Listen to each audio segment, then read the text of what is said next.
Salut, c'est Ronnie, bienvenue dans cette nouvelle vidéo. Dans cette vidéo, nous allons voir ensemble 3 habitudes à avoir pour mieux gérer son temps. Tu sais, souvent je me retrouvais débordé par le temps, débordé par les circonstances, débordé par tout ce qui se passait autour de moi. C'était très compliqué.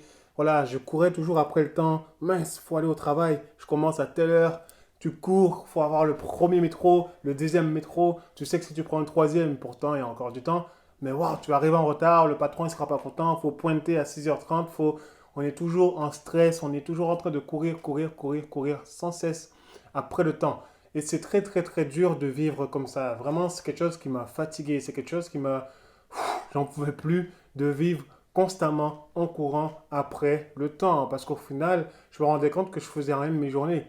Parce que je passais le temps, allez, il fallait courir au travail. Ensuite, il faut courir là-bas. Après, il faut courir dire bonjour à quelqu'un. Ensuite, il faut rentrer à la maison vite pour pouvoir manger. Ensuite, aller dormir. Au final, ma vie ne ressemblait à rien. J'étais comme un robot à faire métro, boulot, dodo. Et puis, il n'y avait rien d'autre qui se passait dans ma vie. Et il y a 3 clés, il y a 3 choses que j'ai dû mettre en place pour pouvoir mieux gérer mon temps. Et c'est quelque chose qui a été très bénéfique pour moi. Et j'aimerais le partager avec toi aujourd'hui. Alors, tu sais, la première chose qui m'a vraiment aidé, c'est le fait de planifier mes journées. C'est-à-dire que, ok, tu sais par exemple que tu travailles à 6h30, tu finis à 12h30. Ok, on est d'accord. Mais après, qu'est-ce que tu fais? Souvent, on se réveille à 5h, en stress, on est en panique, le temps de se doucher, le temps de manger. Il faut vite courir pour prendre le métro et on est déjà fatigué. Mais la meilleure chose à faire, c'est planifier ses journées. Lorsque je planifiais mes journées, voilà, je te dis pas de faire comme moi, mais c'est quelque chose qui était bénéfique pour moi. Je me réveillais toujours 2 heures avant, 2 heures avant d'aller au travail. Je planifiais ma journée. Je disais, ok, demain, voici comment ça va se passer. Cette semaine, voici comment ça va se passer.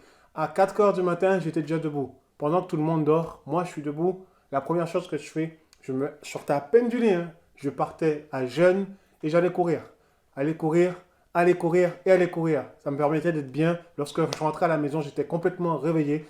J'étais en pleine forme, j'avais l'énergie qui débordait de moi, j'étais au top, du top. Ensuite, voilà, tu vas te préparer tranquillement. Après, tu prends le temps d'aller méditer, d'aller prier, d'aller faire voilà, des choses qui te font du bien. C'est-à-dire vraiment, voilà, prends ce temps-là, c'est très important, ça te permet de bien te réveiller déjà. Ensuite, tu te prépares, tu prends ta douche, etc.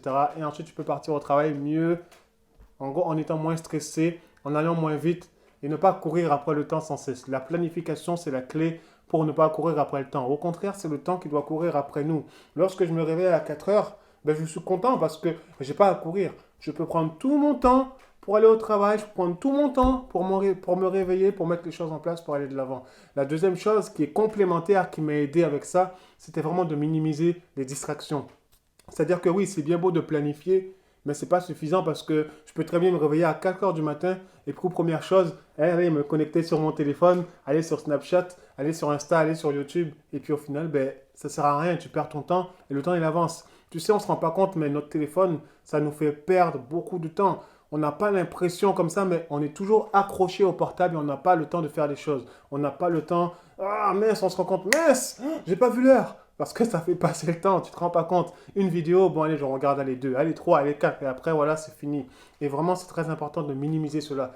Vraiment, écarte de toi toutes les choses qui t'empêchent justement d'être là, constant, d'être là au moment présent et de vivre la chose. Vraiment, gère ton temps. Et la troisième chose qui est la clé après celle-là, c'est vraiment d'avoir du temps pour toi. En gros, les trois, je les mets ensemble parce qu'il n'y en a pas une qui va sans l'autre. C'est-à-dire que lorsque je planifie ma journée, je me dis à 4 heures, je me réveille, mais je ne me réveille pas à 4 heures juste pour me lever à 4 heures. Je me réveille à 4 heures en limitant les distractions, mais pour pouvoir avoir du temps pour moi-même.